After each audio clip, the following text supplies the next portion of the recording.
May the stone move. My heart is breaking for the unfathomable brutality of human darkness. May the stone move.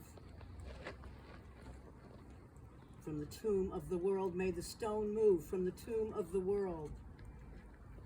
My heart is breaking for the messy conundrum of being human, incarnate beings, enfleshed in time and space, held impossibly beautifully in the divine matrix of love. May the stone move. This story, Jesus, his crucifixion, his resurrection, his passion, a prophet, a healer of a small band of apostles and friends. I want to invite us inside this story that continues to hold deep personal resonance for me. I want to get inside of it with you. This story is a wild story.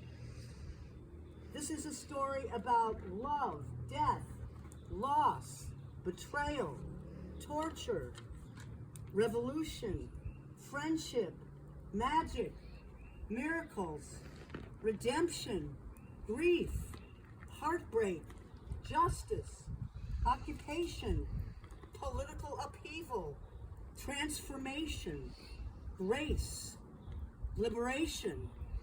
This is a wild story.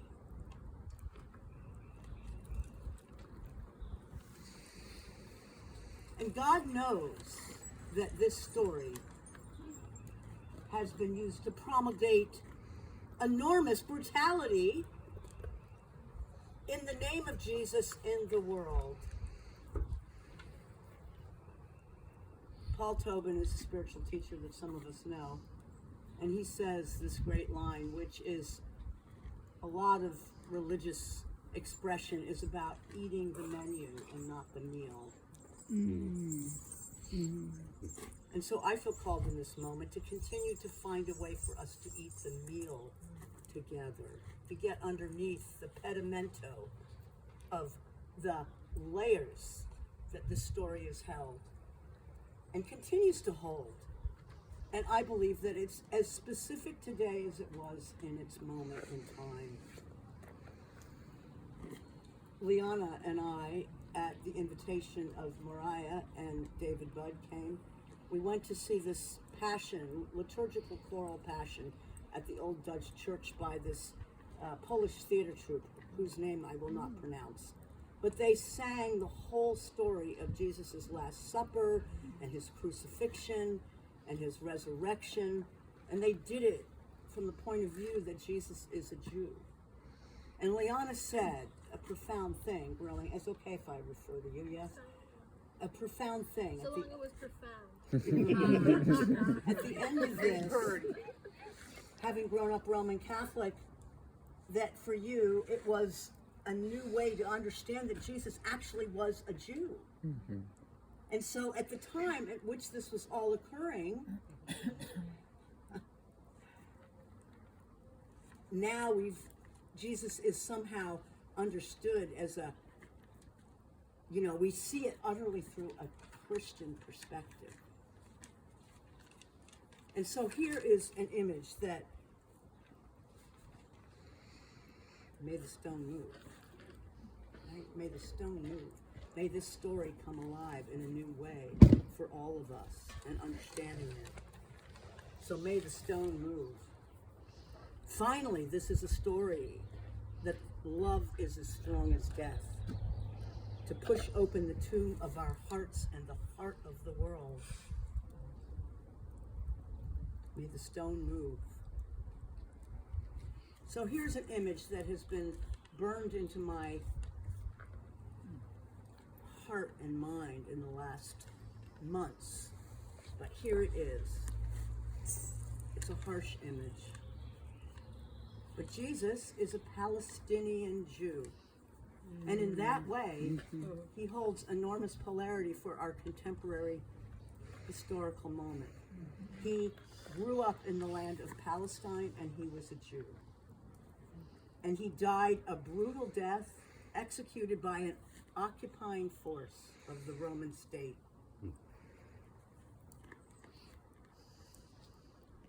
It's the same land now, where in this moment thousands are being tortured, murdered, and starving.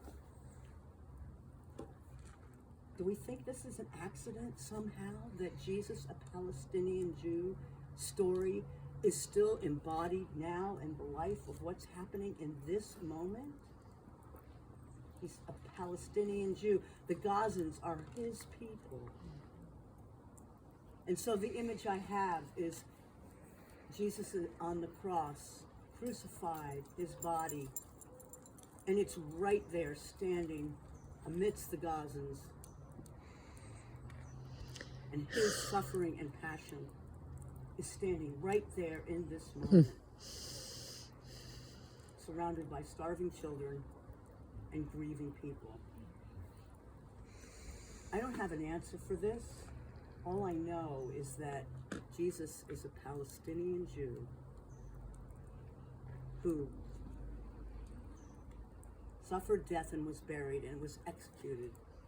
And today, in the homeland where he grew,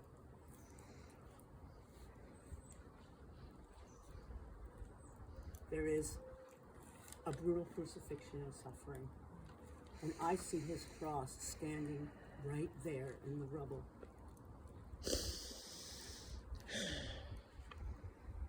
May the stone move.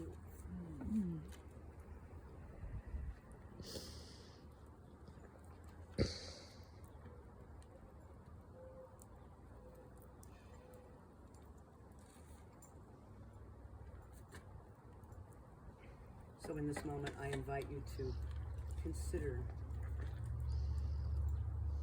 the suffering of the world in whatever way you experience it, but certainly in this contemporary moment we are holding that, and put it into the stone.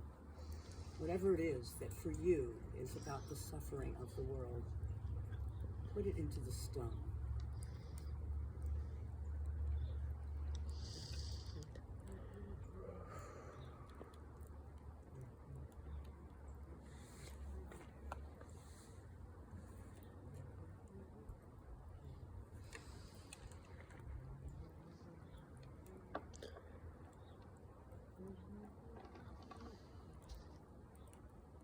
The story doesn't end there, does it?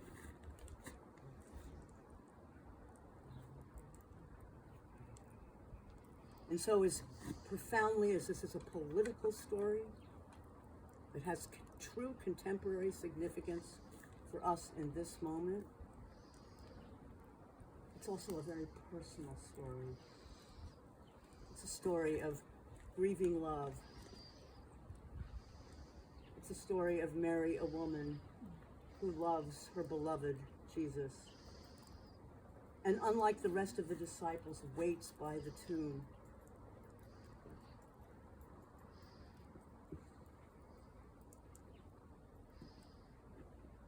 It's a story of a tomb that's empty and unknowing and held in death, where Jesus lays.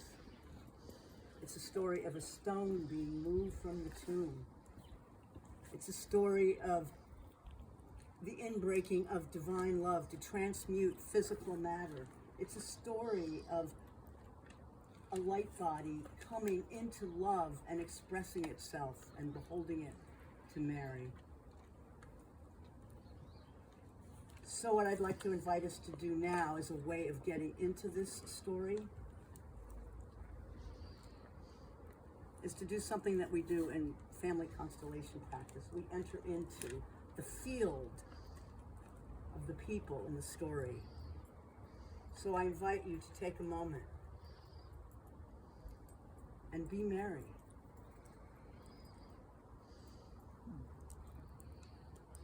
A place in you that's Mary.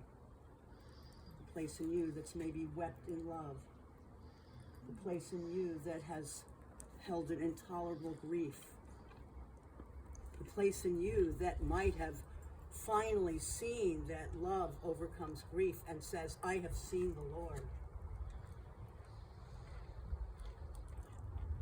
And when you have found that, put that into the stone.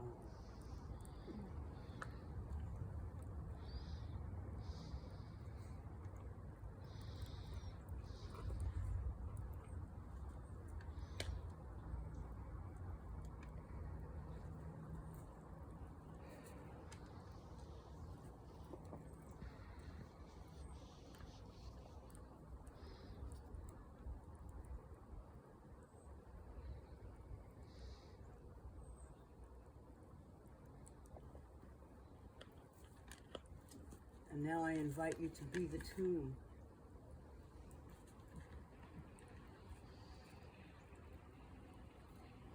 That place perhaps where you felt utterly empty.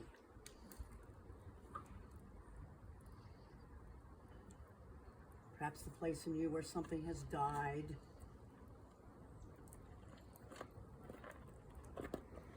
Perhaps a place in you where you are caught in the limbo of unknowing. A place within yourself where you have been in between the worlds.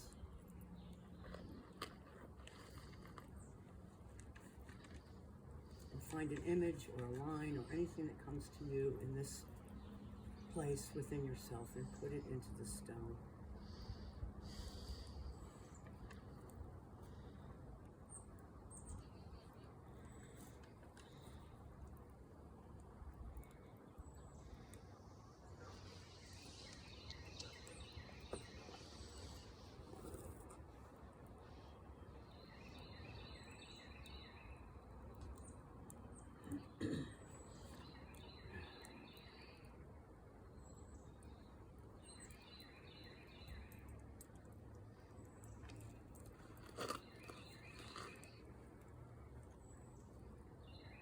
And then find a place where you step into the field of Jesus, however you can fathom him.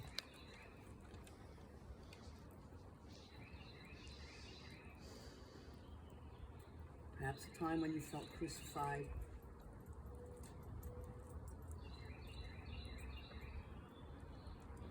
Perhaps a time where you finally discovered that death is not the final end, but only a portal to love. Perhaps a time when you felt what it might be like to be in a light body, resurrected, where physical reality becomes transmuted.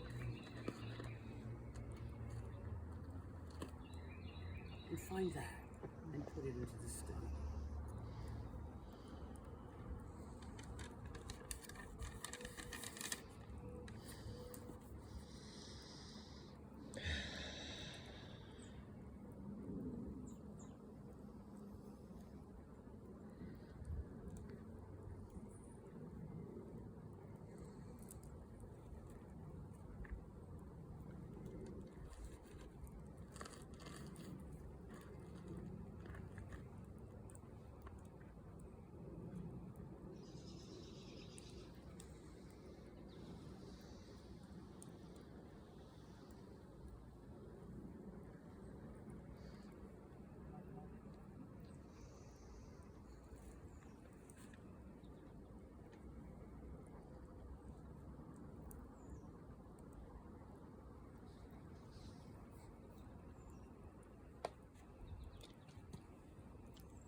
So the stone, it can move.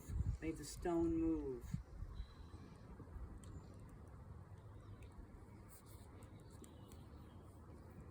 Do we believe the stone can move? May the stone move.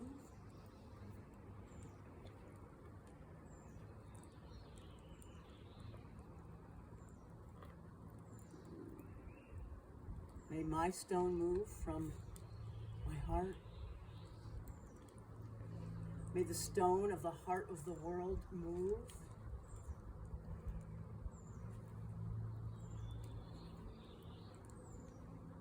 May that which keeps me from fully dwelling in the inexhaustible well of love, move.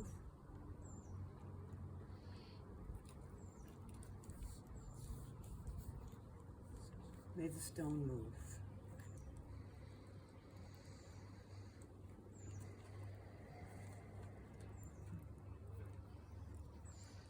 In a moment, I'm going to invite you all to take